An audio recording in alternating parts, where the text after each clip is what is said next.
Okay, welcome back, everybody, once again. We're getting through the semester, almost the end of October now. And so just as a reminder, so the TikTok first draft, which is the video project, is due on Friday at midnight.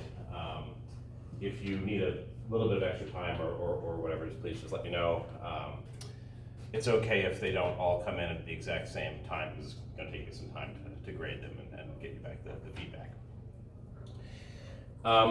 And the next assignment will be on properties of waves, so we're going to discuss waves today as the new sort of next major topic in the course, and the fourth assignment should go up in the next day or so. Okay. So last time we really just talked about one major topic, which was ice, and so but we talked about a couple of different types of ice, which are all interact with the ocean. They're all important for climate, but they're very different in terms of their physics. So the two main categories of ice that ends up floating around the ocean are sea ice and icebergs. And so we said the key difference between those two things is that sea ice is frozen seawater. And so that's looks like here. So this is the sort of one of the initial stages of sea ice. So the idea is that the first thing that happens is you tend to have this cold atmosphere up in the polar latitudes, and that just starts to create ice crystals or sort of slush in the surface ocean, the very, very top layer. And then that slush, as it freezes a bit more, it forms these disks, and it's called pancake ice. So basically, you get these little slabs of sea ice. That are maybe a meter or two or a few meters across, and then because they bump and they sort of grind on each other and they sort of smooth each other out, they end up these pancake-like shapes. And then these things can freeze together and make bigger structures that are called ice flows. We call something an ice flow usually when it gets up to 10 or 20 meters in size, and so this is just an example of an aerial photo of what an ice flow looks like. And there's all kinds of interesting sort of physics and mechanics that happens when these ice flows, they bump into each other and they cause this formation of these ridges and pile-ups of ice. Because these things weigh quite a bit, and so they can move at decent speeds, driven by the wind and also driven by the surface currents, and so they run into each other and cause pressure ridging and things like that. So that was sea ice. And then icebergs are a totally different mechanism for getting ice in the ocean. So the ultimate source for sea ice of the water molecules that make up the ice is the seawater, whereas for icebergs it starts out of precipitation. So you have snow or rain that falls on a glacier, that solidifies this ice on the glacier, and then at some much later time, a piece of ice that was initially formed by precipitation cracks off and floats away. That's an iceberg. And so example of that in a diagram is shown here. This is one case where you can have iceberg formations. This is an example of a sort of a schematic diagram of a marine terminating glacier. So the idea here is that we have some bedrock underneath. So it's a grounded glacier. I mean, it's not this glacier is not floating. It's frozen to the ground underneath.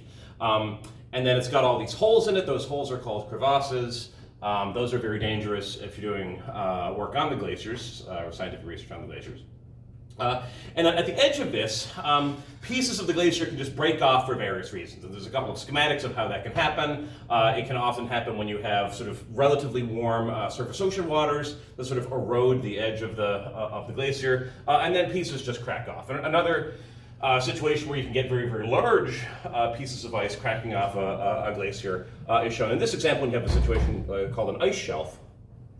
So an ice shelf is essentially, imagine you have a glacier, and this glacier extends back, and this is all land here, so the glacier would get taller and taller. And at the edge, there's sort of a tongue of ice that protrudes out into the ocean. And that ice is partially floating, so there's a buoyant force pushing it up from underneath, but it's also attached mechanically to the rest of the ice sheet. And these ice shelves can themselves suffer sort of catastrophic collapses. And we showed last time some very large pieces of ice that are sort of comparable to the size of the Avalon Peninsula have just broken off of the Antarctic ice sheet and floated away. So you have some pretty spectacular iceberg formation, especially down near Antarctica. Once you have these icebergs form, they get caught up in ocean currents, and so the icebergs that we see around Newfoundland here, they tend to come down from the western side of Greenland get embedded in the Labrador Current, and then flow down to where we can observe them locally. But we also mentioned that they can also actually come from the eastern side of Greenland. There's a current called the East Greenland Current that loops around the tip of Greenland and then flows into the Labrador Current. And so actually, in the vicinity of Newfoundland, we can actually get icebergs both from the eastern and western sides of the Greenland ice sheet.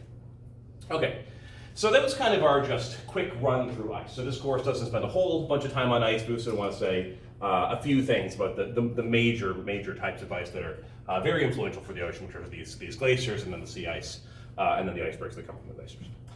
Okay, so today we're moving on from ice. So we're done with ice primarily. We're mainly done. And then the next major topic, which we'll spend a few classes on this, are waves. And so when we're talking about waves, there's all sorts of waves in the ocean and in the climate system. And we'll actually say there are even waves that are just like the surface waves we see in the ocean. They also exist in the atmosphere, and you can see them in cloud formations. Very, very cool. But waves have lots of interesting characteristics. And so we're going to look at how we can study waves today from a few different angles. Do some examples in the ocean atmosphere. How do we describe waves qualitatively? How do they break? How do we categorize them? It turns out the ocean depth has a big impact on how waves behave. And then the last part, we'll probably spend, depending on how soon we get to it, talk about how we can analyze waves quantitatively and actually make predictions. So for example, can you predict what the frequency of a wave is going to be based on maybe observing how large the wave is, or the period of the wave, for example. Okay, so this is chapter 8, if you were using the book to follow along, waves and water dynamics. So it makes sense just to pause for just a quick moment. So when we say wave, so wave is a term that is used all the time in physics. When you take 1020 or 1021, you're talking about a pendulum. A pendulum or a simple harmonic oscillator is kind of a wave. But there's all sorts of different kinds of waves, and sort of some of the ones we're most familiar with actually come up in oceanography, waves on the surface of the ocean or surface of a lake.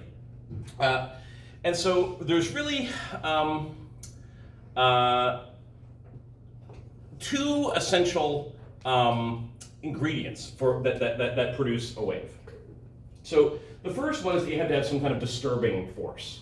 So in a pendulum, so if we have this pendulum that's going to wave back and forth, I push the pendulum at the beginning, and then that causes it to sort of wave back and forth. Or you can imagine you throw an object into the water, and that creates waves on the surface. So that's your disturbing force. And in the ocean, that is generally caused, the winds are generally the origin of the disturbing force in the ocean, but also you can have, we talked about internal waves, we talked about the AMOC, we said you have these mid-ocean ridges, and tidal flows sort of sloshing back and forth over these ridges. That can be a disturbing force as well. And then the second thing you need is a restoring force. So you need a disturbing force to push the system and a restoring force to bring it back. And that's what gives you those oscillating features.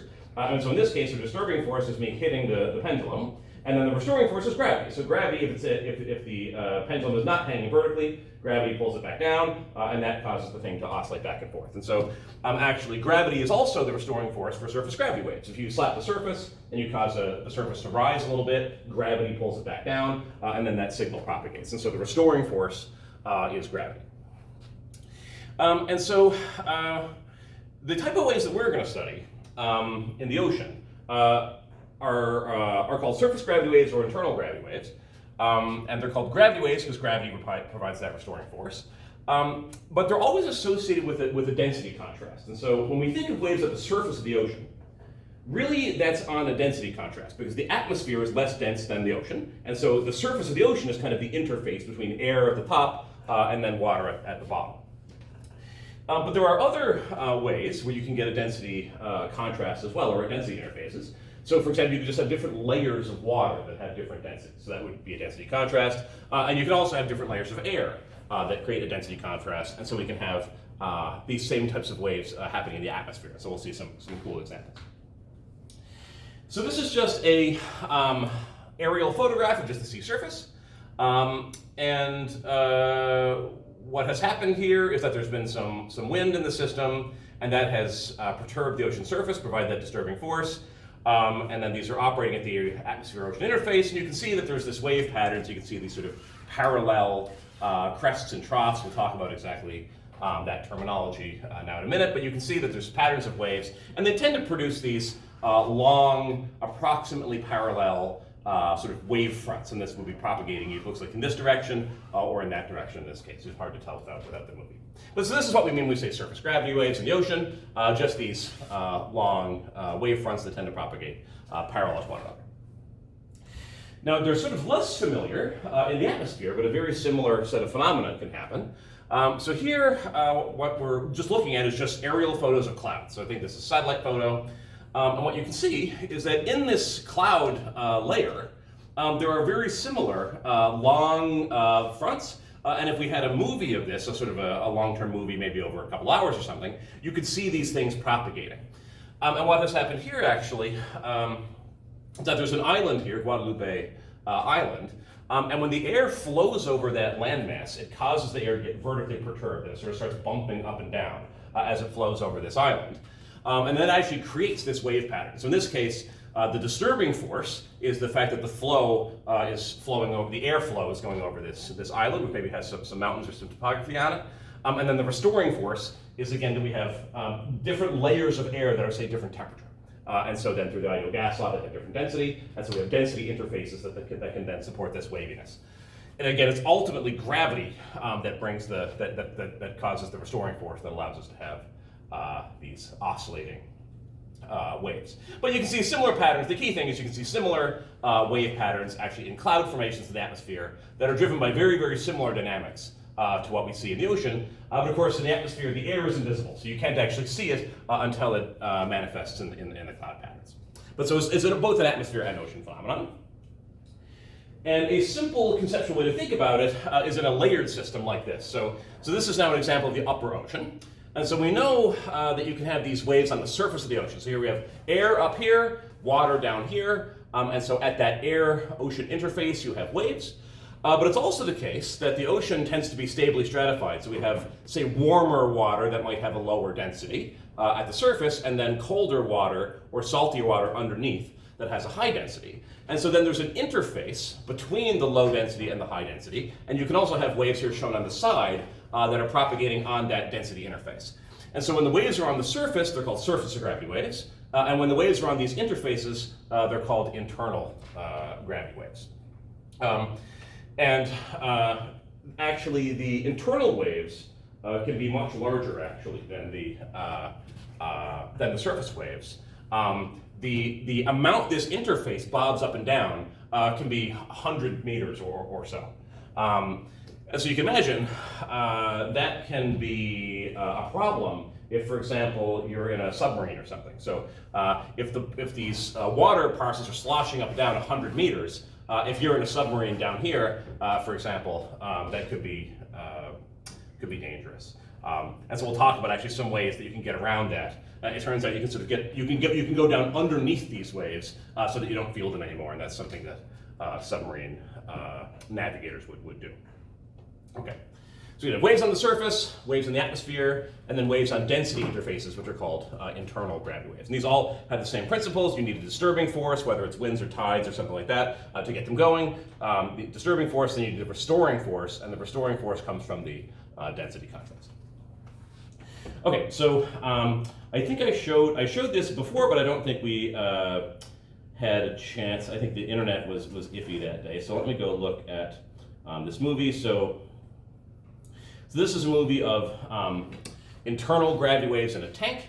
And so the heavy layer, the dense layer, is dyed red, and then the transparent layer is less dense. And so we can see that there's these waves that are happening, and they propagate. They look just like surface waves. In this case, there's some kind of mechanism on the left-hand side of the screen there that's causing those waves to form. Yes? When they hit the shore or shelf, yes. Where does the energy go? Yeah, so that's a good question. So let me actually come back to that. I'm going to talk about that in just a couple slides. So the energy goes into turbulence and heat ultimately. But yeah, I'll show a movie that actually shows that.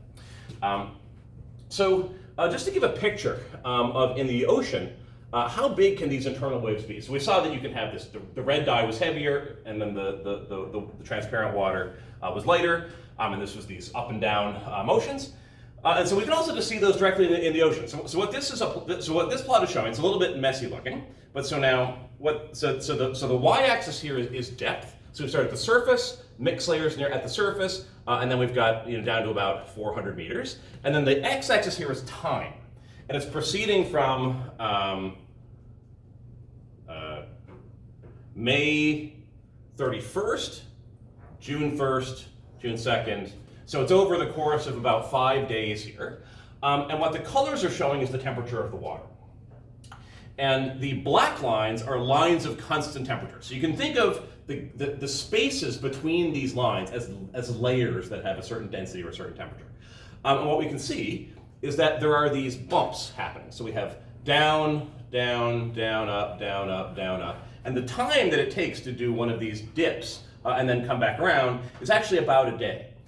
So this is a wave where these interfaces, so we have these layers of water with warmer water at the surface and colder water at depth. And this could be, for example, in the picnicline or in the thermocline. These layers are bobbing up and down.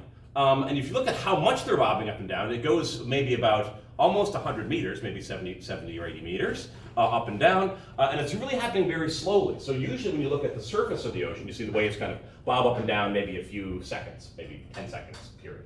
But these ones have a period of almost 24 hours.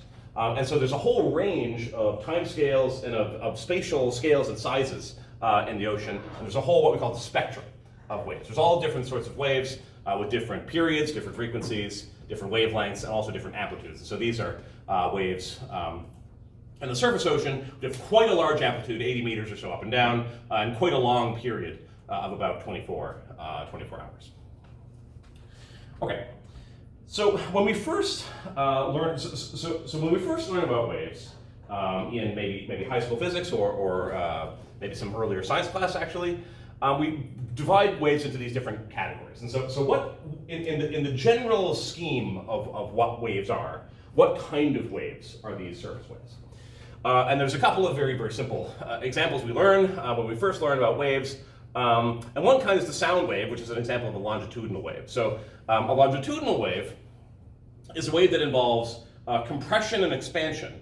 And the key thing is that in a longitudinal wave, the motion of the individual parcels of air or water is in a back and forth direction. And that's also the same direction that the wave is propagating in. So I'll show what I mean by that. The easiest way to see the longitudinal waves, the most common wave we deal with is longitudinal, it's a sound wave. But it's easily visualizable using a slinky. So here's the slinky coil. So what the person's doing is on the right-hand side, they're just pushing it back and forth. And what you see is that this creates compressed regions and also spread out regions called rarefied regions. And this compressed region is going to propagate to the left-hand side, reflect off there, and then come back. And so we've got these waves going back and forth that are reflecting off the left-hand side. And the motion of the actual elements of the spring is back and forth, which is the same direction as the propagation of the wave. And the propagation of the wave goes this way and then reflects and comes back. So that's a longitudinal wave. And a transverse wave is also, you can visualize it on a slinky, and it's a common type of wave that comes up, for example, a wave on a guitar string, or a wave on any kind of string being held by two people, for example, is a transverse wave. And in a transverse wave, you have this wave shape, and this sinusoidal shape is going to propagate, say, to the right, but the actual motion of the elements of the string are up and down. And so if you take a very, very high-speed camera and you take a video of a guitar string vibrating, what you see is that the guitar string vibrates back and forth, whereas the waves are sort of propagating along the neck, along the length of the string. And so we can again look at what does this look like on a slinky, and we get this example. And so now they're moving the slinky this direction, and so we're creating an S-like curve. But these waves are, again, you can see at the end, it propagating back and forth, but the slinky is being moved up and down. So we're moving the springs up and down, but the wave actually is propagating left and right. So in this case, the motion of the individual elements of the spring and the motion of the wave pattern are orthogonal. One is going up, down, the other one is going left and right. And so that's called the transverse wave. So, are the surface ocean waves, are they transverse or are they longitudinal? So it turns out there are actually a third type that kind of mixes longitudinal and transverse. They're called orbital waves. And this is far from obvious. I'm going to show some movies that actually make this clear. But if you were to look at if you were to dye a cube of water, and let's say it wasn't going to get all mixed up and diffused, it just stays like red. If you looked at how that chunk of water was moving, it actually moves in these circular patterns as the wave propagates by.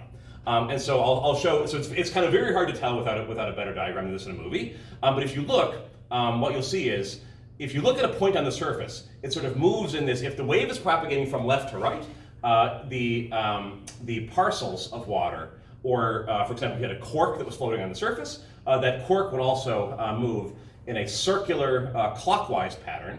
And if the wave was propagating the other way, it would be a counterclockwise pattern. And so there's actually the particles, even though the wave is propagating from left to right, the particles are making all these little circles. So it's much easier to see in a movie. So this is now a high fidelity, very realistic simulation actually of what happens near the ocean surface when you have a surface gravity wave propagating by. And the little dots are just representing little pieces of the water. So if you just dyed a little tiny cube red, that's what these things would do. And so the wave is propagating from left to right. So here's our crests going over, propagating from left to right. And you can see that these little red things, you can imagine those are corks on the surface, and they ride these wave crests, but they actually move backward at some point and then make contact with the peak just as the peak moves by, and they create these circles. And so this is essentially any gravity wave, whether it's atmosphere, ocean, surface gravity wave, internal wave, they have this property that the parcels or floating objects actually move in circular patterns. And another, I think, quite surprising when people see this first, is that another sort of weird thing is that the circles don't close. So when you go around in this loop, you actually end up a little bit further ahead than you were before, and it creates this spiral pattern where if you look in detail, as the wave propagates by, you do these circles, but the circles kind of do a loop-de-loop and gradually progress to the right. And what that means is that waves, we always think about waves as sloshing things back and forth. And it's kind of like a reversible, right? You get a forward push, then you get a backward push.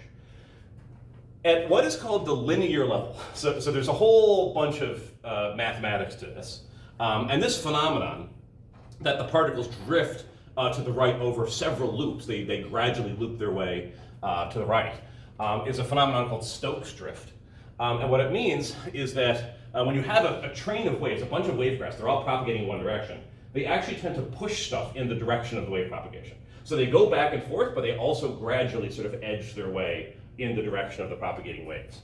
And so waves can actually push boats around, they can push trash around, buoyant objects, and it's because of this fact that the circles don't close. Now, to actually study that in detail, it turns out you need to use some sort of advanced physics, and so that would be covered in maybe the 4th year course.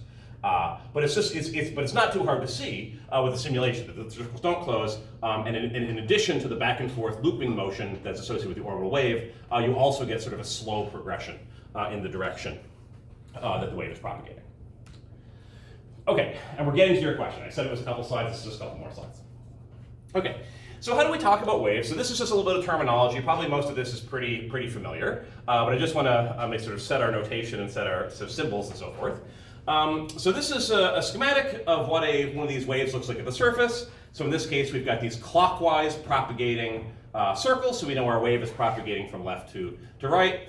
And so what we usually talk about is the crests and trough. So the crest is the high point of the surface excursion, and we imagine that there's this thing called the still water level. So if you just take a slice right through the center of the crest and the trough, which is the low water point, you get the still water level, and then the crest is a certain amount above that, and then the trough is a certain amount below that. And we often talk about the wave height, and the wave height is the total distance between the crest and the trough. So this is distinct from what we often call the wave amplitude.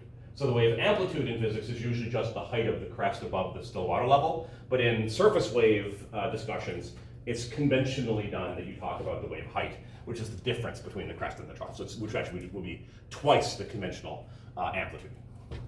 So we also have the wavelength. The wavelength is the spatial distance between two crests or between two troughs. So in this case, the wavelength would be the distance between this crest, and that distance is the same as the distance between this trough and that trough. So we use the symbol H, capital H, for the wave height, the crest to trough difference. We use the symbol L for the wavelength. You might have also seen using lambda is quite common. And then there's this other factor called the wave base. And so this is something that's sort of special about surface gravity waves. So something that I actually was present in the movie, but I didn't mention it, is that the circles, these orbital trajectories of the parcels that are embedded in the wave, the circles are bigger at the surface and they're smaller at depth. And what that reflects is that the wave is called surface intensified. So the wave has velocities associated with it, and those velocities are higher near the surface. That kind of makes sense, right? So we all know, we're going to come back to how these waves are driven, but we know somehow it's wind that's driving them, right? So the wind at the surface is kind of getting the velocities going, and then when you get deeper underneath the surface, the velocity dies down. So at a certain point, you have stronger velocities at the surface, you get these big, vigorous circles, and then at a certain point, down at depth, there's hardly any motion anymore. So there's essentially calm conditions. You can't feel the waves anymore. And that depth is called the wave base. So that's the depth at which essentially there's no wave motion anymore after that depth. And if you are coming from physics, you probably might anticipate that really it's kind of a continuous tapering and it never really gets to zero and so forth. But the conventional label for how deep you have to go before you don't feel the waves anymore is called the wave base, and it's equal to, and this comes from mathematical theory, half the wavelength. So if you have a wavelength of your wave is, say, 10 meters, then once you get to 5 meters depth, essentially you can't feel that wave anymore at depth. So our wave base is sort of a unique property. It doesn't really apply to a wave on a string. A wave on a string or a guitar string doesn't have a wave base, but these waves at the surface of the ocean, they do. And the wave base is what saves the submarine. So we saw in our temperature diagram there was the layers of temperature were bobbing up and down with 100 meters. You can imagine if you're in a submarine, the submarine gets thrown up and down by 100 meters, that'd be pretty dangerous. But if you just get deep enough and you get beneath this wave base, then you don't feel the waves anymore. So actually at a certain point, at a certain depth, the submarines are shielded from these surface waves, and there's no longer any perturbations to the density layers down there, and you can safely pilot the submarine.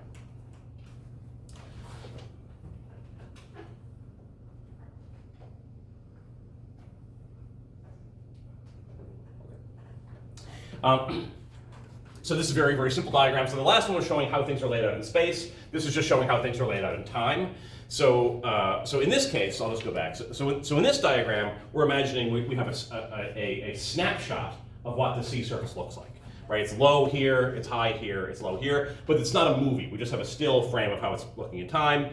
We're looking across space, and that's why we can pick out the wavelength. But if we want to get at the temporal characteristics, instead of looking at a picture of how the sea surface looks, you often look at a particular point on the surface, if it's bobbing up and down, and you plot that bobbing. So you look at it as a function of time rather than as a function of over space. And so this is what waves typically look like over time. So they're also a sinusoid. It doesn't matter whether you look in time or space. So now the amplitude is half the wave height in this case. Instead of a wavelength, now you have a period, which is the time elapsed between subsequent peaks. And then we also often talk about the frequency, which is 1 over the period, or the angular frequency, which is 2 pi over the period. We'll come back to that. Wave speed. So surface waves, they travel. So if you look at, you sit on the dock or you're on a boat, you can see that these undulations in the sea surface, they move, and they move at a coherent speed. You can track them with your eye. And it turns out the speed that the crests move at is equal to the wavelength L divided by the period T. Very, very simple formula. It's easy to remember because velocity, wave speed, has to have units of meters per second. So wavelength would be meters, and then period is seconds, so you get meters per second. So it's not too hard to remember.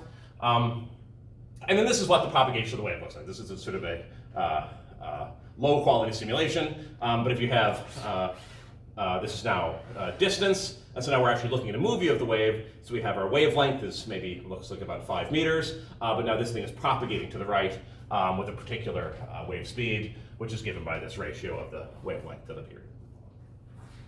Okay, so very often, something we want to do is we have observations of, say, the sea surface, or we have temperature observations at depth, and we want to know, is this made up of some waves? Like, is this a wavy motion? Is it some other kind of currents? Is it turbulence? Whatever. And so one way we're doing this, so we're not going to spend a ton of time on this, but I just want to highlight it in case you see it in another context. So one way that we identify whether, when we have certain observations, whether they are wavy in nature, is using this tool called the power spectrum.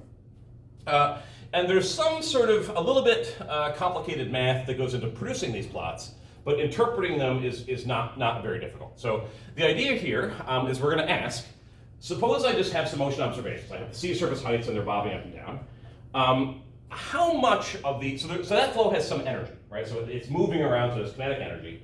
So how much of that energy is sort of wave-like? And what frequencies are those waves at?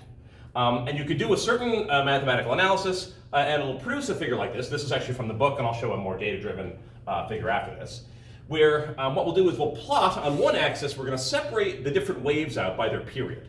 So we have waves that are 24 hours, like those waves that I showed in the temperature record, about 24-hour period, 12 hours, 1 hour,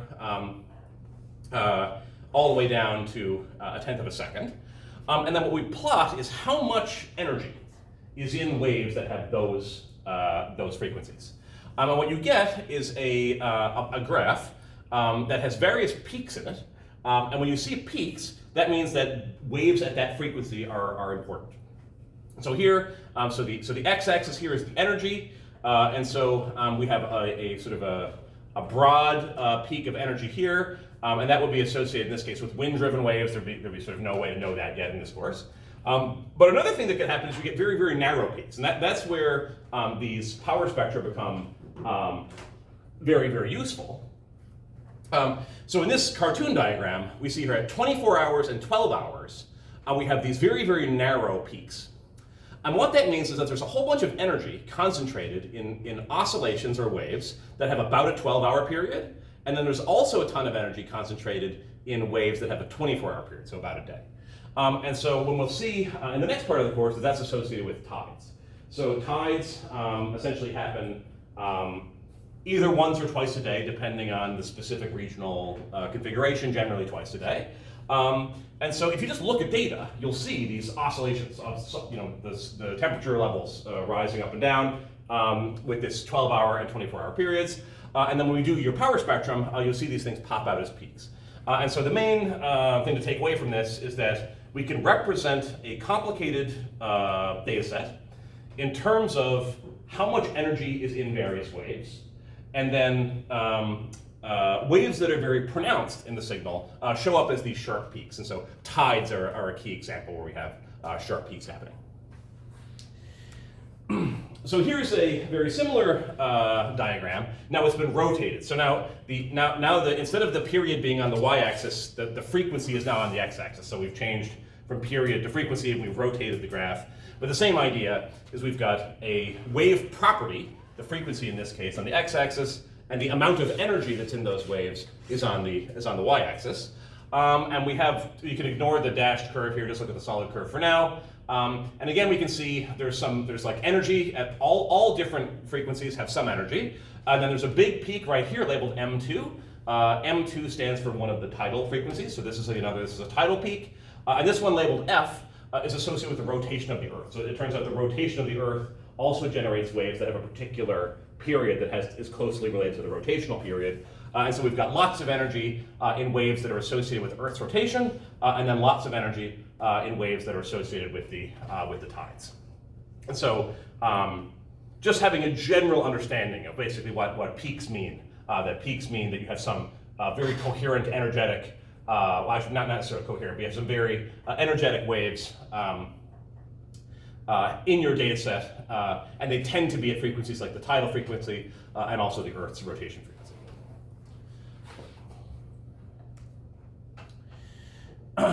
Okay. This is just a sort of a still version of the orbital motion idea. So we have the wave, and our wave crests are propagating in this idea, in this schematic. The wave crest is going to propagate from the left-hand side of the diagram towards the right, so our crest is going to move gradually towards the right. And then the rubber duck represents a cork, or any kind of floating object that's at the surface. And as we mentioned, this is going to undergo this orbital motion. So as the crest approaches from behind, the duck actually moves backwards. So even though the wave is propagating from left to right, the duck kind of gets pulled backwards into the wave crest. And then right when he's at the top of the crest, he's moving forward. And then he slides down the back side of the crest.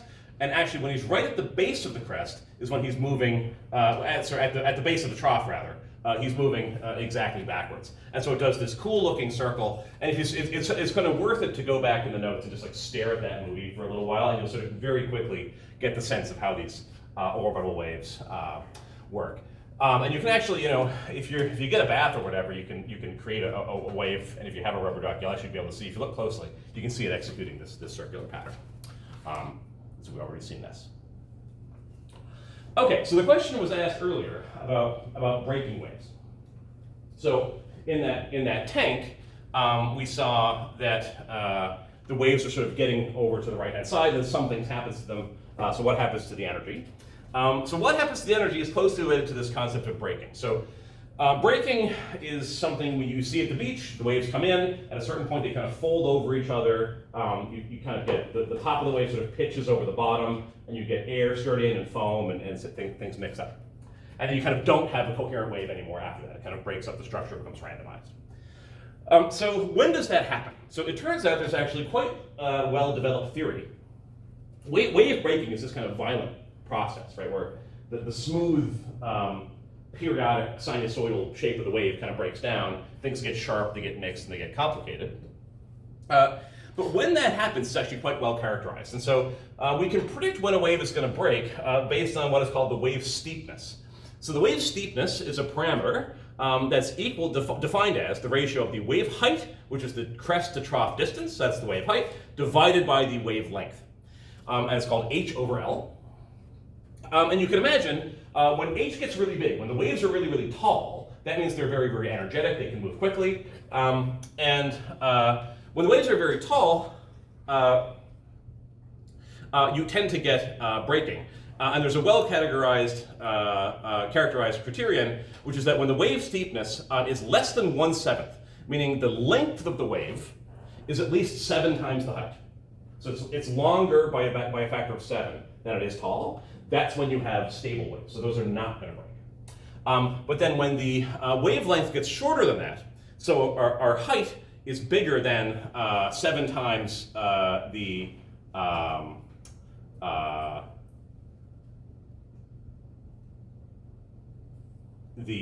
wavelength, then the waves tend to break there. So this is a sort of a criteria. If you're given a wave and you know the wave height and you know the wavelength, you can estimate whether it's likely to break soon. And this sort of looks like some kind of random observational, maybe not that accurate threshold, but actually there's sort of a mathematical theory for this. Okay, so what do breaking waves look like? So this is an unsatisfying simulation because it looks like it's going to break and then it resets. But what happens is, so we have our wave, it's propagating from left to right, and as it propagates, for various reasons, and we'll talk about exactly why this happens, the wave gets steeper. And so the leading edge of the wave becomes almost vertical. And actually, as it becomes vertical, that's really the point where the wave fundamentally breaks. But this mathematical model, it has to be a function. You can't actually, the equation that's used to produce this can't actually model the breaking itself. But this is what the waves look like. So you see them roll in on the beach. What happens is they get sort of steeper and steeper, and the top of the wave starts to overrun the center part. And then at this point, you can imagine that the weight of the top of the crest, if it just gets over even a little bit further, is then it's just going to fall down because there's nothing supporting it. So if the top of the wave outruns the base of the wave, the top of the wave no longer has water underneath it, and so it's just going to fall over. And that's what we call the breaking effect. Okay, so we have a simulation of this. And so this is also one that I think I tried to show when we were talking about AMOC, but I'll just show again here.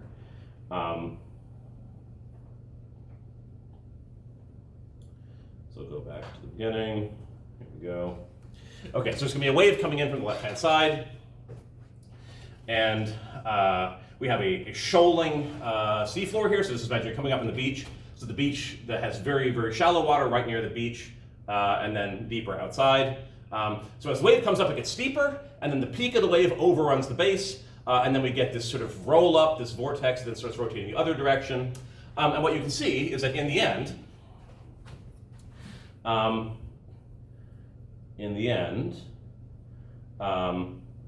didn't want that. After the wave is broken, what you see is that some of the denser fluid from the bottom has gotten stirred up into some of the lighter fluid on top. And so the fact that this wave is broken has stirred together the denser layer on the bottom with the lighter layer on top. And if you think about, so from an energetic perspective, so what does that mean? So when you take the heavy fluid on the bottom and you mix it into the lighter fluid on top, you've actually raised the center of gravity. You've raised the center of mass of the system. And so the system has gained potential energy because you've raised that center of mass.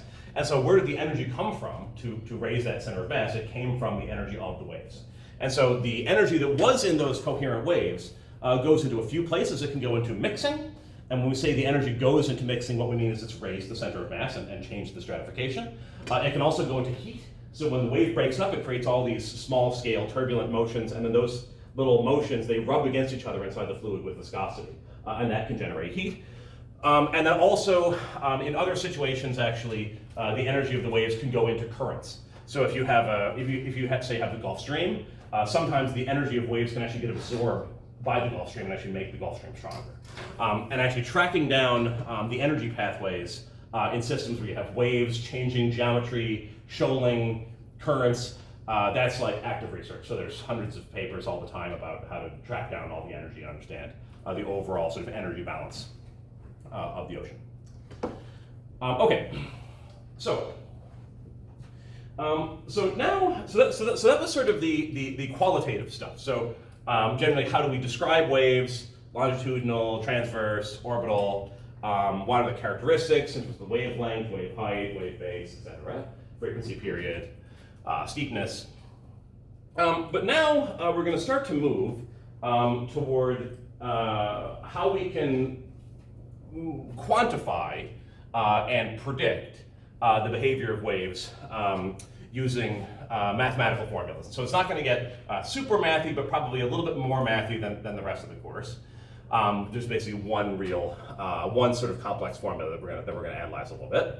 But sort of to head into that, it's useful to think about the fact that waves kind of operate, these surface waves, they sort of are separated generally into two different categories. And one is called deep water waves, and that's just surface waves when the ocean is very deep. And then there's shallow water waves, which is when the ocean is relatively shallow. And there's ways to quantify exactly how deep, exactly how shallow. We'll answer that question. Most of the waves that are generated by wind in the open ocean, and by most I guess I mean all here, are deep water waves, because you have wind blowing over. Let's say you have a storm. You might create waves that have wavelengths like 10 meters, even 100 meters. The ocean is 4,000 meters deep, and so the ocean is much deeper in the open ocean than wind patterns. And so what that means is that if we look at the wave form, so here's a schematic of our surface wave, and so we've got our clockwise. Our wave is propagating from left to right, so we have our clockwise orbital trajectories, and then below a certain level, we have our wave base, and there's no real movement of water below that wave base level. And the key thing on this diagram is that the surface, the sea floor, is down here somewhere. So the sea floor is below the wave base. So the wave dies out, and it has not yet made contact with the sea floor. So what that means is this wave, this deep water wave, essentially is not affected by the depth of the ocean. So it doesn't feel the seafloor at all. It doesn't feel any friction with the bottom. And this circumstance occurs when the water depth is deeper than the wave base. And so you can remember the wave base is half the wavelength. So if the water is deeper than L/2, then it's considered a deep water wave.